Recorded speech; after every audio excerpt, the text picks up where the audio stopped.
So hello and welcome back everyone to this another beautiful wonderful सा video. आज हम लोग करने वाले हैं राइट टू इन्फॉर्मेशन लॉ। सारे जगह से एक्ट हटा दिया इंस्टीट्यूट ने, न्यू मटेरियल में बता रहे कि लॉ है भाई मेरे, एक्ट नहीं है। राइट टू इन्फॉर्मेशन नॉर्मली कहा जाता है राइट टू इन्फॉर्मेशन एक्ट 2005। समझ में आ रहा है? ये था, इसको हटा के लॉ लिख दिए। क्यों सर? क्योंकि एक्ट जो है उसमें बहुत कुछ है पढ़ने के लिए, लेकिन इन लोगों ने थोड़ा थोड़ा जो है घुसाया है इंफॉर्मेशन, इसलिए इन लोगों ने लॉ लिख के रख दिया।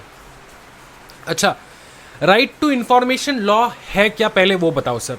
सिंपल चीज, आपको कुछ भी इंफॉर्मेशन पता करना है, कुछ भी इंफॉर्मेशन आपको पता करना है गवर्नमेंट का कुछ भी इंफॉर्मेशन आपको पता करना है, तो आपको right to information act help करता है। Right to information act help करता है। ये जो भाई मेरे, ये जो राइट टू इंफॉर्मेशन एक्ट है ना, वो पता है, वो इंडिया के हर नागरिक को, इंडिया के हर, बताओ क्या, नागरिक को राइट देता है कि वो किससे पूछ पाए क्वेश्चंस? गवर्नमेंट से। राइट टू इंफॉर्मेशन, वो जानकारी पूछ पाए गवर्नमेंट से। समझ में आ रहा है?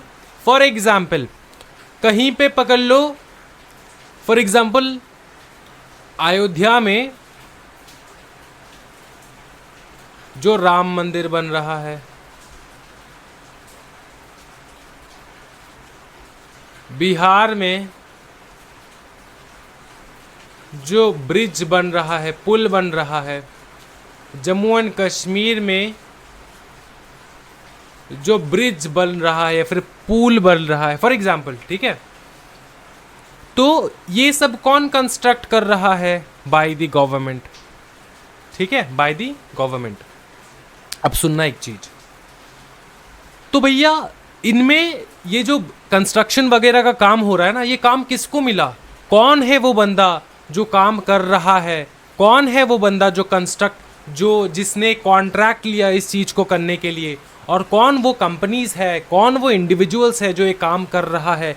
कितना पैसा लग रहा है इस काम में? कौन सा मटेरियल लग रहा है? सारा इंफॉर्मेशन आप जो है गवर्नमेंट से मांग सकते हो, गवर्नमेंट से मांग सकते हो।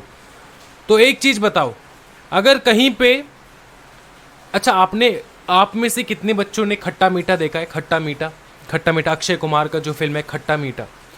सब लोग वहाँ पे इंजीनियर थे, कॉन्ट्रैक्टर थे, उन लोगों ने एक पुल बनाया, ब्रिज बनाया, ठीक है, जो टूट गया था। टूटने के बाद वहाँ पे बस में बहुत सारे लोग थे जो इसके अंदर गिर गए और उनका मौत हो गया, है ना। उसके बाद सारे ये जो अक्षय कुमार के जितने भी जीजा थे, भाई थे, सारे कॉन्ट्रैक्टर्स, इंजीनियर्स थे, उन लोगों का तो मतलब हो गया हवा टाइट।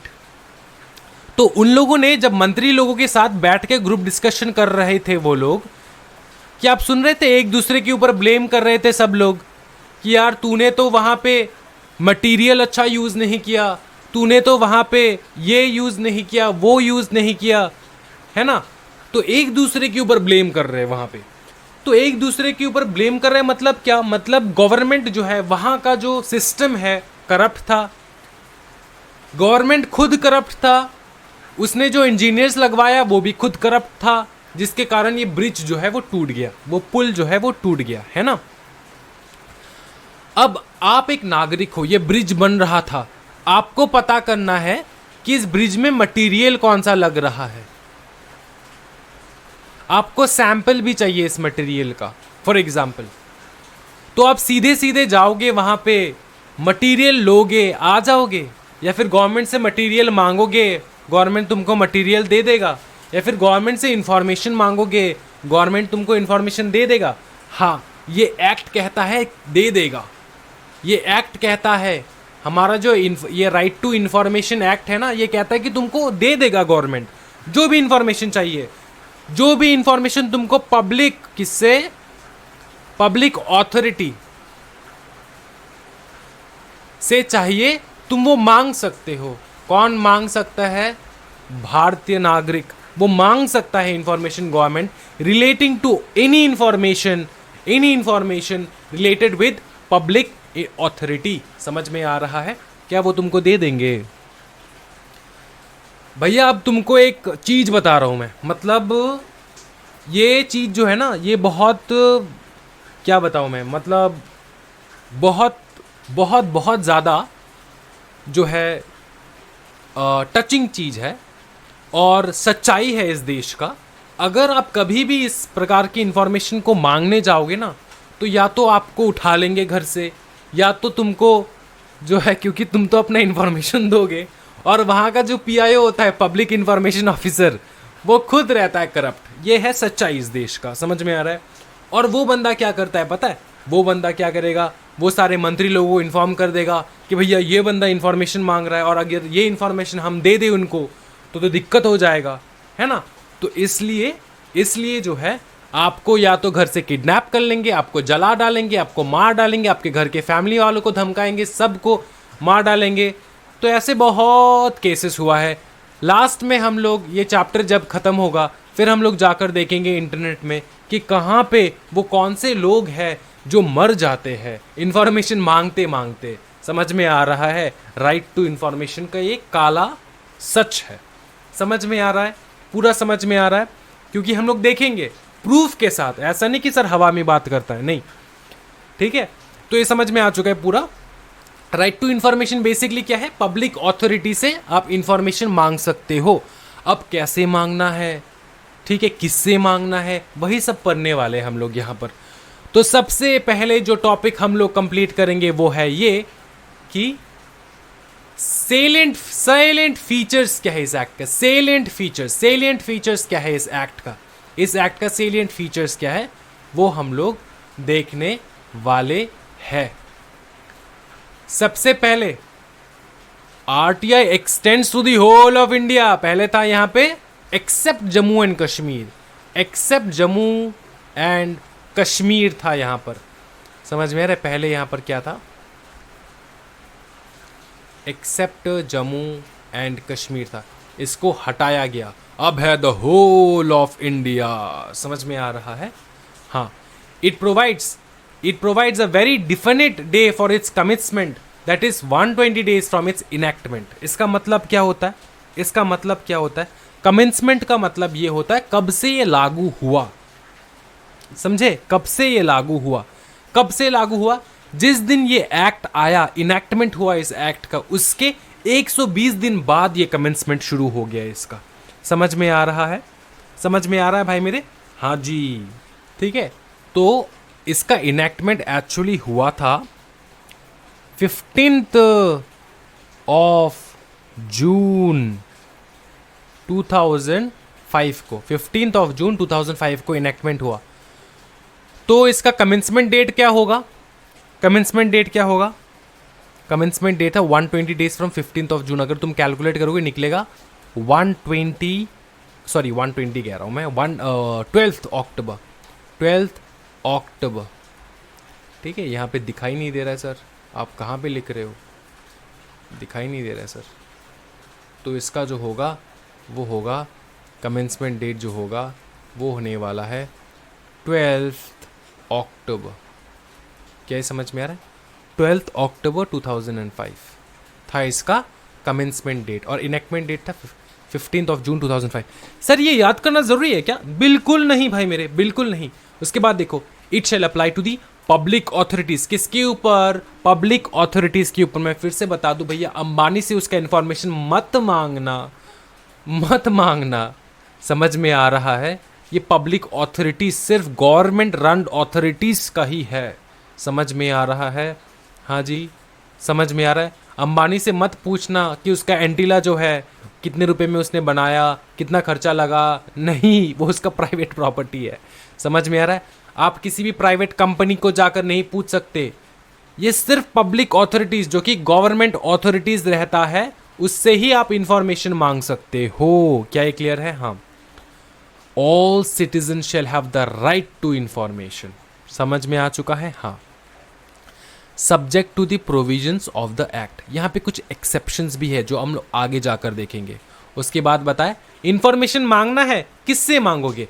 मांगोगे PIO से, पब्लिक इंफॉर्मेशन ऑफिसर, या फिर असिस्टेंट पब्लिक इंफॉर्मेशन ऑफिसर से। समझ में आ रहा है? हाँ जी, इनसे मांगने वाले हो।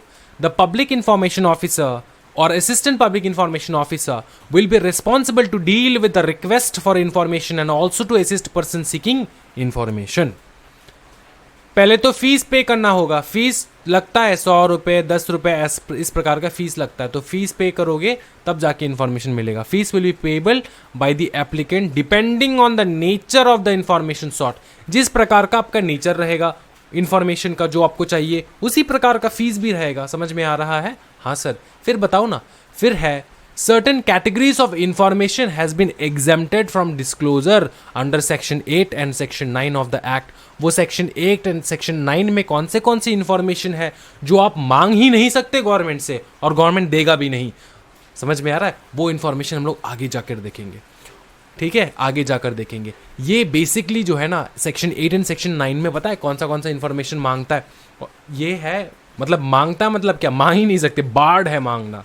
ठीक है, तो वो इंफॉर्मेशन है, पकड़ लो कोई भी इंटरनेशनल एग्रीमेंट हो रहा है। ठीक है, तो ये सारा जो है हम लोग आगे जाकर देखेंगे, वरना कंफ्यूज हो जाओगे। सेक्शन 8 एंड सेक्शन 9 आगे जाके जो इंफॉर्मेशन बैंड है। और कुछ इंटेलिजेंस एजेंसीज भी है, सिक्योरिटी एजेंसीज भी है जो शेड्यूल 11 में आता है एक्ट के अंदर, वो भी एग्जेम्प्टेड है। ये सर कौन से है सर? जैसे कि CID, CBI, ठीक है, रॉ, ठीक है, CRPF, फिर आपका आता है असम राइफल। ये सारे समझ में आ रहा है? समझ में आ रहा है? हाँ जी, ये सारे।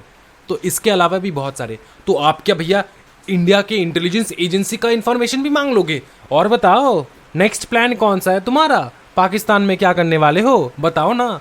ये इंफॉर्मेशन मांगोगे तुम, नहीं देने वाले वो। समझ में? एग्जेम्प्टेड इंफॉर्मेशन है। अच्छा, ऑब्जेक्टिव क्या है? वही है सिटीजनशिप। सिटीजन जो है उनको राइट टू इंफॉर्मेशन, ट्रांसपेरेंसी है ऑब्जेक्टिव। क्या बताओ ना? ट्रांसपेरेंसी है, सीधी बात, नो बकवास, ट्रांसपेरेंसी है। Transparency and accountability in the working of every public authority. समझ में आ चुका है? हाँ जी। ये केस लॉ है। केस लॉ हम लोग देखेंगे। In the case of Anjali Bhardwaj and others versus union of India and others in writ petition, क्या हुआ? Observe that there is a definite link between right to information and good governance. In fact the RTA Act itself lays emphasis on good governance and recognizes that it is one of the objectives which the said act seek to achieve. The RTA Act would reveal that 4 major elements objectives required to ensure good governance are: greater transparency in functioning of public authorities, informed citizens for promotion of partnership between citizen and government in decision making, improvement in accountability and performance of government, reduction in corruption in government department। तो ये सारा जो है ये क्या है बताओ ना? ये इंश्योर करता है गुड गवर्नेंस को। और राइट टू इंफॉर्मेशन जो है एंड गुड इंफॉर्मेशन, इनके बीच, गुड गवर्नेंस के बीच में लिंक है। यही केस इस चीज को जो है ना, इस चीज को पुख्ता बनाता है कि राइट टू इंफॉर्मेशन और गुड गवर्नेंस के बीच में जो है ना एक लिंक है। वो लिंक क्या है? वो ये सारे हैं। समझ में आ रहा है? राइट टू इंफॉर्मेशन रहेगा तो ये सारा इंफॉर्मेशन मिलेगा, और ये सारा इंफॉर्मेशन मिला तो गवर्नमेंट को भी डर है, तो गवर्नमेंट को तो सही इंफॉर्मेशन प्रोवाइड करना होगा। तो आपने को तो रिपोर्ट कार्ड मिल जाएगा गवर्नमेंट का कि बताओ अच्छा तुमने इस प्रकार का परफॉर्मेंस दिया है इस बार, तो तब जाके गवर्नमेंट अच्छे से काम करेगा, गुड गवर्नेंस लाएगा। समझ में आ रहा है? ओके। बहुत इंपॉर्टेंट क्वेश्चन, पब्लिक अथॉरिटी कौन है सर? पब्लिक अथॉरिटी कौन है? हम लोग पब्लिक अथॉरिटी तो बोल दिए, अब पब्लिक अथॉरिटी है कौन वो बता दो। ये इंफॉर्मेशन जो है हम लोग पब्लिक अथॉरिटी से मांग सकते हैं, पब्लिक अथॉरिटी है कौन? देखो, पब्लिक अथॉरिटी मीन्स, बहुत इंपॉर्टेंट डेफिनेशन है, भूलना मत कभी भी। पब्लिक अथॉरिटी मीन्स कोई भी अथॉरिटी, कोई भी बॉडी, कोई भी इंस्टीट्यूशन ऑफ सेल्फ गवर्नमेंट। फिर से बताओ, कोई भी अथॉरिटी, कोई भी बॉडी, कोई भी इंस्टीट्यूशन ऑफ सेल्फ गवर्नमेंट, फिर से बताओ, कोई भी ऑथोरिटी, कोई भी बॉडी, कोई भी इंस्टीट्यूशन ऑफ सेल्फ गवर्नमेंट जो कि स्टैब्लिश किया गया हो या फिर कॉन्स्टिट्यूट किया गया हो बाय ये चार चीज, by constitution, by the constitution of India, by बताओ फटाफट, constitution, by the constitution, by the constitution. अच्छा एक चीज बताओ, कॉन्स्टिट्यूशन ने कौन सा अथॉरिटी बनवाया बताओ? हाँ, कॉन्स्टिट्यूशन ने बनवाया सीआईडी वाला अथॉरिटी, सीबीआई वाला अथॉरिटी, समझ में आ रहा है? हाँ। Next, by any other law made by parliament, जैसे कि पार्लियामेंट के थ्रू कौन से बॉडीज बने, जैसे कि आईसीएसआई, आईसीएआई, समझ में आ रहा है? पार्लियामेंट के अथॉरिटीज है ना। आईसीएसआई कैसे बना? लॉ पास करके, आईसीएसआई एक्ट, आईसीएआई का भी एक्ट है, तो वो पास करके जो है, लॉ पास करके पार्लियामेंट में बना ये सारा चीज, है ना।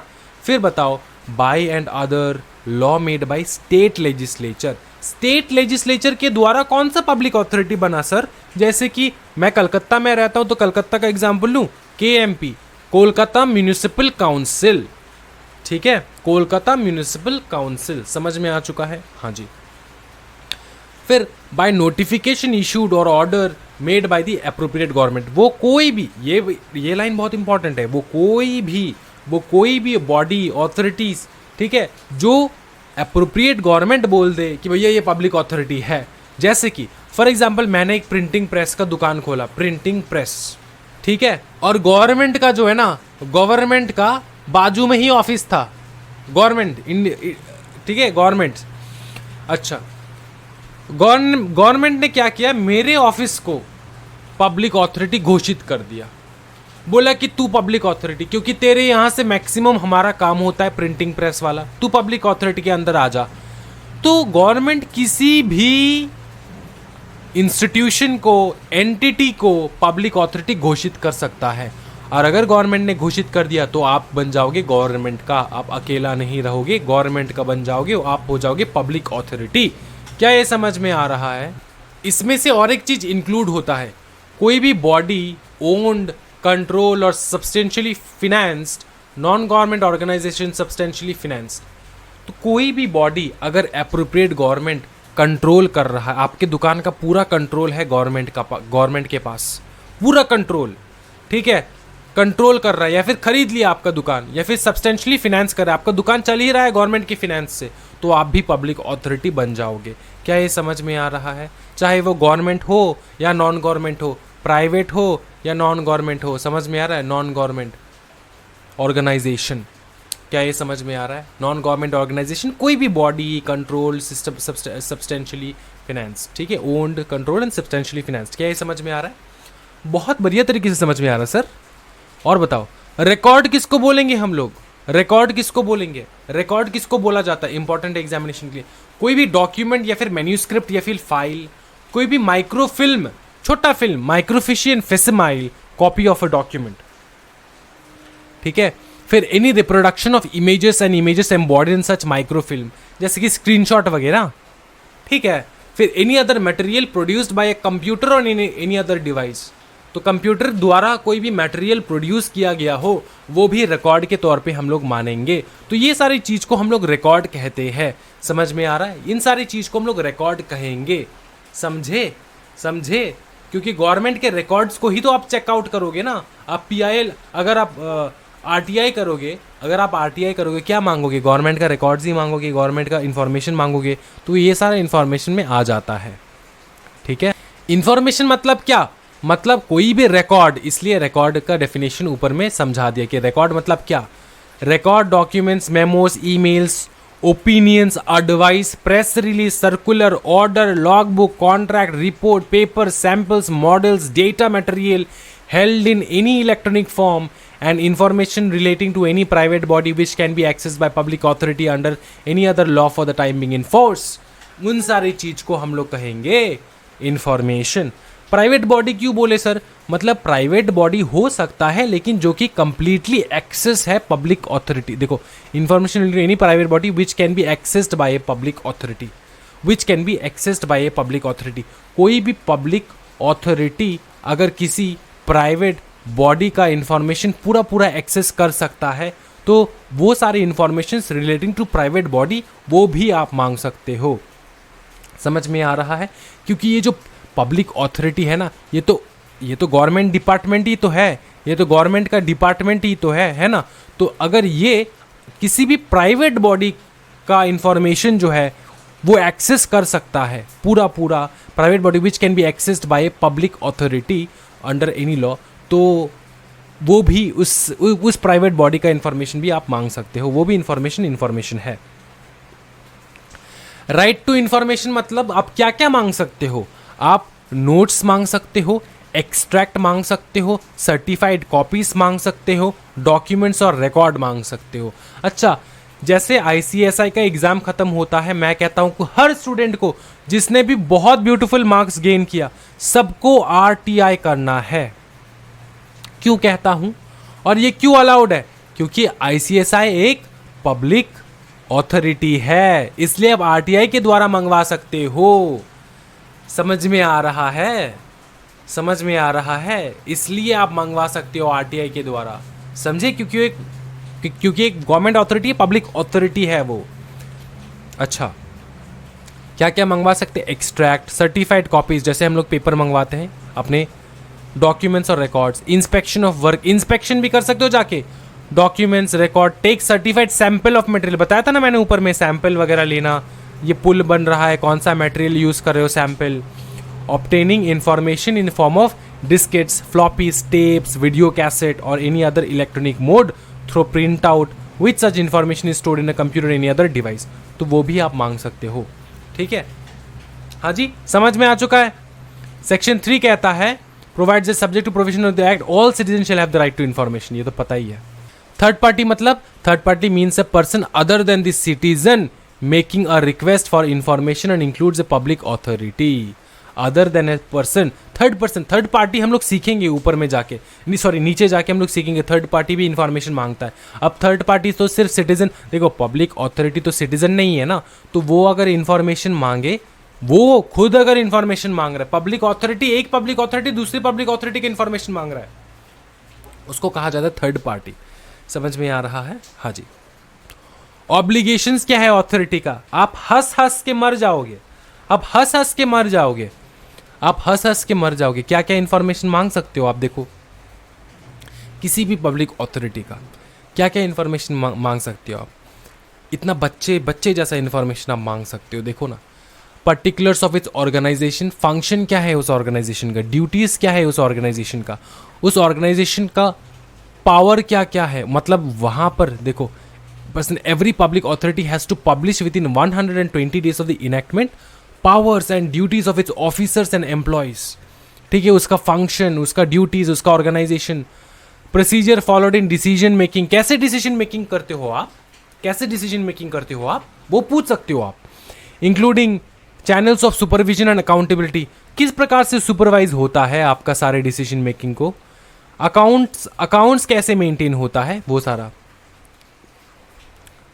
Norm setup for discharge of functions कैसे डिस्चार्ज होता है। पकड़ लो एक आदमी का ये फंक्शन है, वो किस प्रकार से डिस्चार्ज करता है, मैनर क्या है ऑफ डिस्चार्ज का।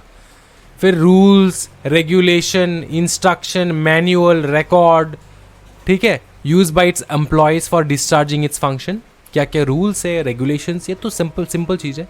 Statement of categories of documents held, कौन से कैटेगरीज ऑफ डॉक्यूमेंट्स हेल्ड कर रहा है, जैसे कि मिनट बुक हो गया किसी भी कंपनी का, है ना, डायरेक्टर्स रिपोर्ट हो गया, फिर ऐसे मेंबर्स का जो रजिस्टर ऑफ रिकॉर्ड्स है वो हो गया, तो वो सारा चीज़।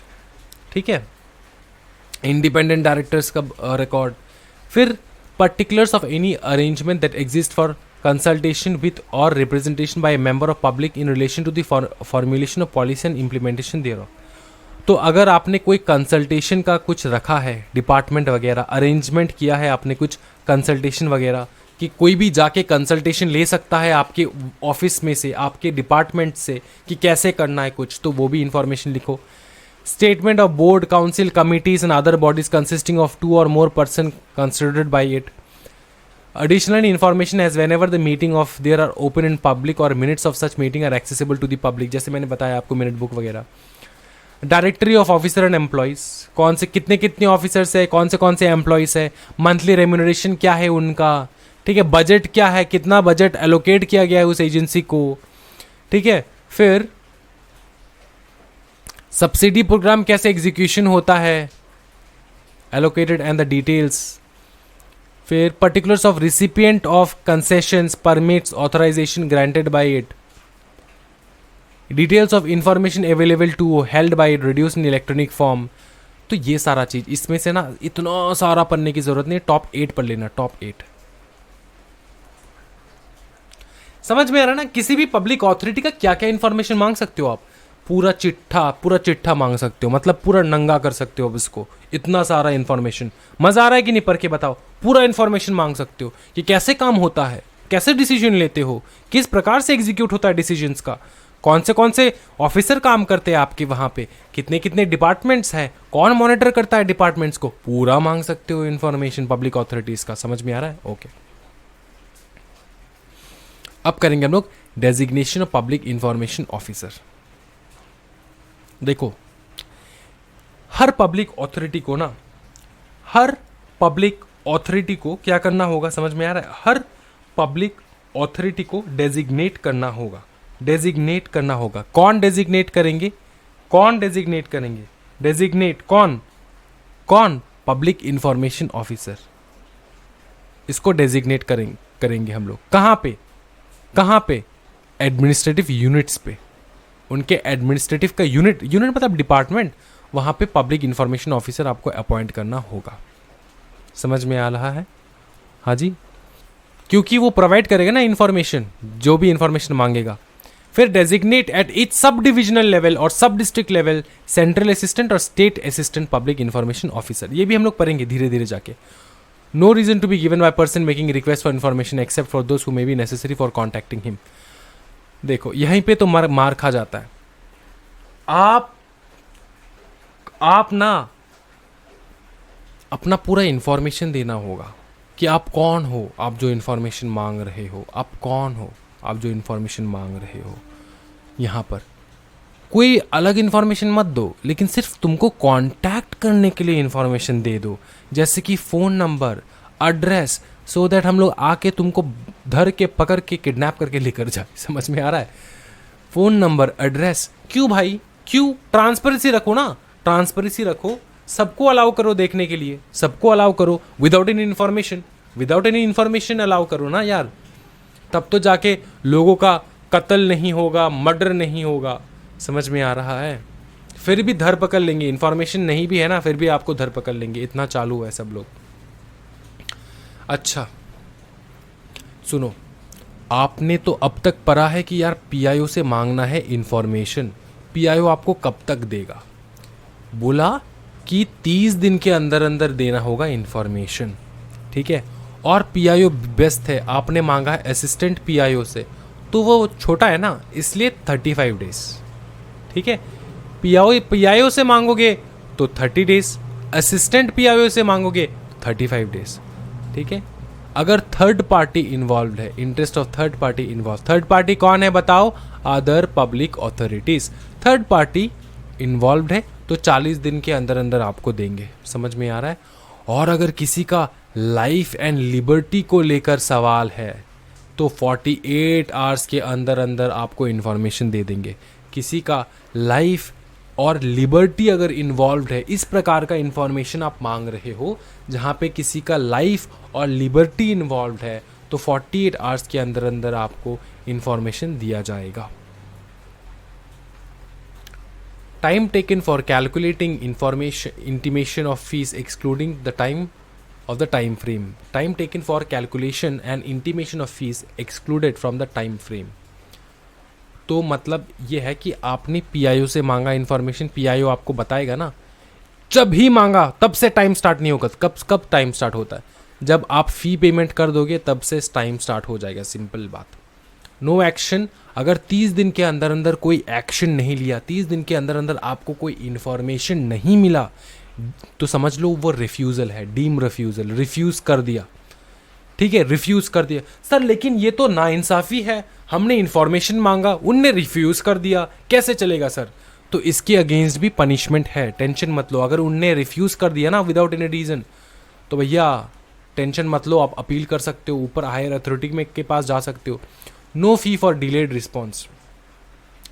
अगर आपको डिले मिल रहा है रिस्पॉन्स, मतलब जैसे यहाँ पर टाइम लिमिट दे रखा है ना 30, 35, 40, 48 आवर्स, इसके बाद अगर इन्फॉर्मेशन मिला तो फीस नहीं लेंगे हम लोग। ड्यूटी ऑफ पीआईओ, क्या है ड्यूटी पीआईओ का? यही है, PIO shall communicate to the requester the reasons for such rejection.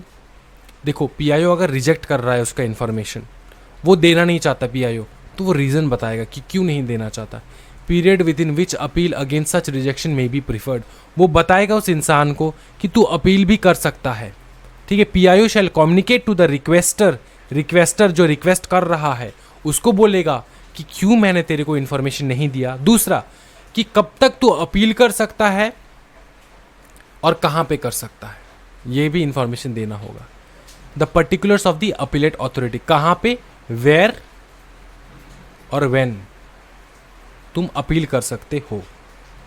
PIO shall give a notice to the applicant informing, कब, PIO shall provide information in form in which it is sought unless it would disproportionately divert the resource of the public authority or would be detrimental to safety or preservation of the record in question in allowing particular access. The PO shall give a notice to the applicant informing that only part of the record requested after surveillance of the record containing information which is exempted from disclosure is being provided.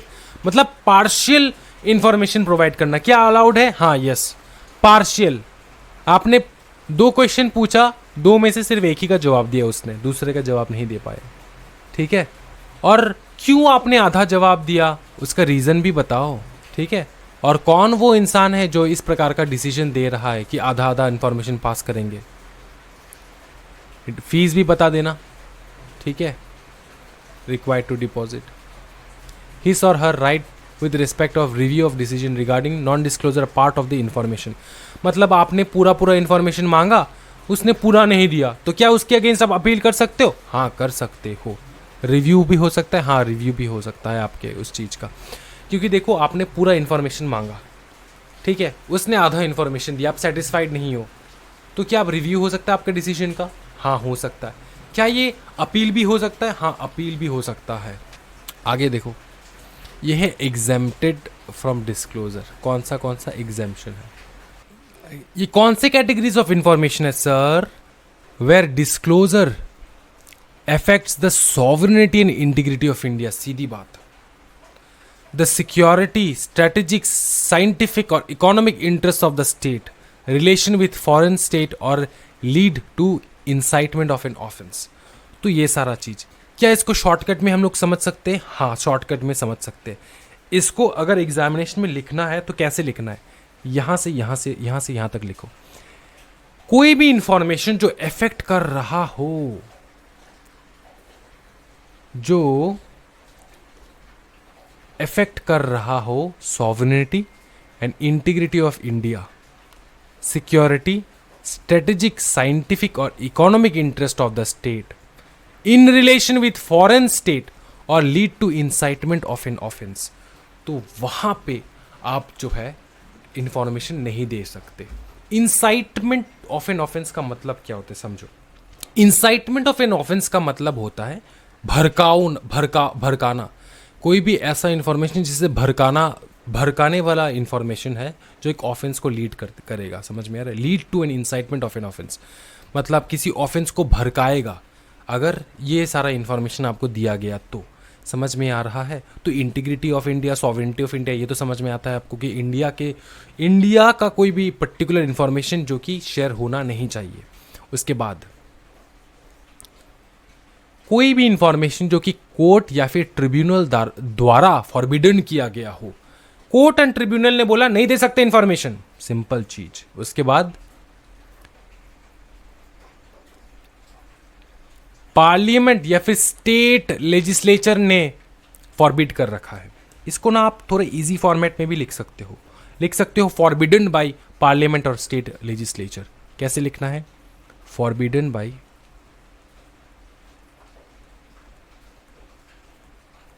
Parliament और state legislature. क्या ये समझ में आ रहा है? हाँ sir. बवाल, आगे बढ़ो ना sir. Information including commercial confidence, trade secrets or intellectual property where disclosure would harm competitive position of a third party. ठीक है, competitive position of a third party. इसको कैसे आप लिख सकते हो पता है, मैं आपको समझाता हूँ. हाँ, ये पूरा ही लिख लो. और available to a person in his, इतना लिखने का ज़रूरत नहीं है, आप याद नहीं रख पाओगे. ऐसा करो, मतलब सर मार्क्स तो देंगे ना भाई, फिर फुल मार्क्स मिलेगा. थोड़ा स्मार्ट स्टडी कर लेते हैं हम लोग.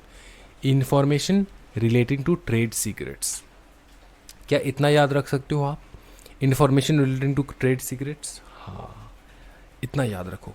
इंफॉर्मेशन जो कि ट्रेड सीक्रेट्स से रिलेट, ट्रेड सीक्रेट्स मतलब इंडिया और चाइना के बीच में क्या सीक्रेट है, इंडिया और फ्रांस के बीच में क्या सीक्रेट्स है, समझ में आ रहा है वो. Confidence from a third party, information जो कि फॉरेन गवर्नमेंट से हमको मिला हो, इंफॉर्मेशन जो कि फॉरेन गवर्नमेंट से हमको मिला हो, वो इंफॉर्मेशन हम आपको शेयर नहीं कर सकते. फिर बताया यहां पे इंफॉर्मेशन विच एंडेंजर्स लाइफ और physical safety of any person. आप ना आरटीआई करके पूछ रहे हो कि सर ममता बनर्जी का लोकेशन बताओ, कहां पर है वो अब. और वैसे तो ये सारे मिनिस्टर्स हैं ना, तो इनको प्रोटेक्ट करके रखना पड़ता है पूरा. तो अगर देखो जहाँ पर भी वो लोग जाते हैं पूरा सिक्योरिटी के साथ जाते हैं, है ना. तो इसलिए यहाँ पर आपको तो इन्फॉर्मेशन नहीं दे सकते, क्योंकि फिजिकल सेफ्टी हार्म हो सकता है, फिजिकल सेफ्टी हार्म हो सकता है. तो एंडेंजर्स लाइफ और physical safety of a person, of a person, of a person. समझ में आ रहा है या? उसके बाद बताओ इंफॉर्मेशन अरे यार क्या यार, information that would impede the process of investigation or apprehension or prosecution of offenders. इसका मतलब क्या होता है सर? impede का मतलब बता दो सर. डिले, सिंपल चीज, delay. Delay the process of investigation और apprehension और prosecution of offenders. कोई भी इंफॉर्मेशन आप मांग रहे हो जिसके कारण यार उनका इन्वेस्टिगेशन में रुकावट आ सकता है, उनके अप्रीहेंशन, प्रोसिक्यूशन, ऑफेंडर्स के मतलब ऑफेंडर्स के प्रोसिक्यूशन, इन्वेस्टिगेशन, अप्रीहेंशन पे जो है रुकावट आ सकता है, डिले हो सकता है, तो नहीं दे सकते हम लोग. फिर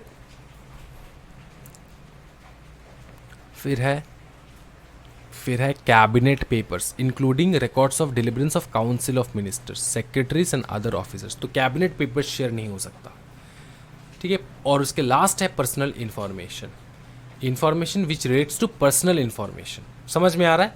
पर्सनल इंफॉर्मेशन नहीं दे सकते, पर्सनल इंफॉर्मेशन आपको नहीं दे सकते. समझ में आ रहा है? पर्सनल इंफॉर्मेशन आप नहीं पूछ सकते.